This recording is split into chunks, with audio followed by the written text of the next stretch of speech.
All right, folks, it's week 2 of the 3 weeks of power tips. We covered, by the way, just as a refresher, number 1, know your audience. Number 2, speak to their listening.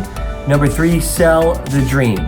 Last week, we covered what it means to know your audience. Go back and watch it if you haven't.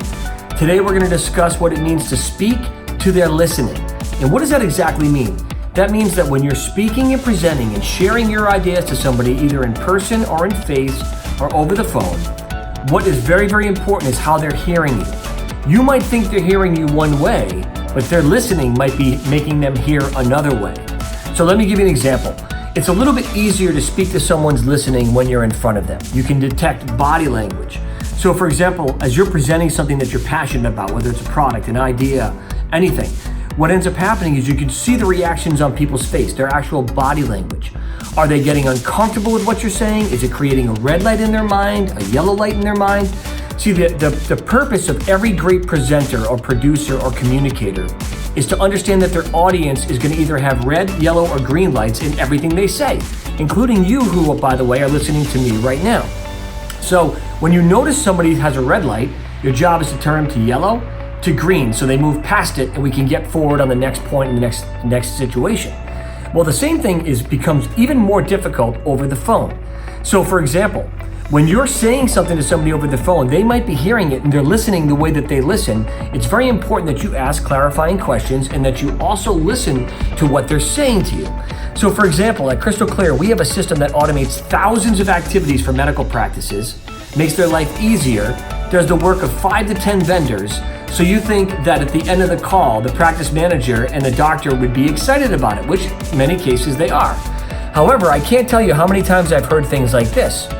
Well, the practice manager would say, well, we're a little concerned about disturbing the office right now and adding another thing on top of the plate of our people.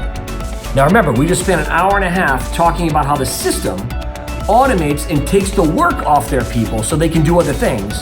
And yet at the end, the way they were hearing it is, oh, here we go. Another software, another tool that we have to train our people on when they don't even necessarily use the tools we currently have to their fullest capacity or right in the first place. And so it's the job of the communicator to help them understand, hey, wait a minute, time out. We have to go back to all the things that you're currently doing manually in the practice right now that is taking away from your people's time, and you have to show them and highlight them. And you take that red light to a yellow light and you get them to a green light so they understand, yeah, there might be some temporary pain, but at the end, there's peace and freedom at the end. And automation saves the world. And the same thing is true if you're a doctor. When somebody's in front of you or over the phone and they're asking you questions, so when you go into the spiel at your practice and you talk about how you're board certified and you have all these amazing things, they might be hearing in their mind, oh my gosh, this is going to be expensive. Or how long is it going to take? Can he or she see me quickly? And so all of these things and how the person is listening affects what's going on into their ability to move them to the next step. You see, what's really important is once you know your audience and you can speak to what they're actually hearing, it makes all the difference in the world. So you want to ask as many clarifying questions as you can. And I also find that it's very helpful to speak their concerns back to them and saying, am I understanding this correctly? Or am I missing some aspect of this particular concern you have? And when you articulate back what you think they're hearing, you'll be amazed at how many times you were either right or, more importantly, not right.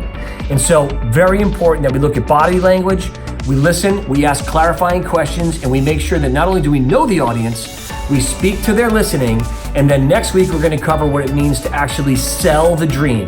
What does it mean to paint the picture in the person's mind of what working together or being a part of something together looks like?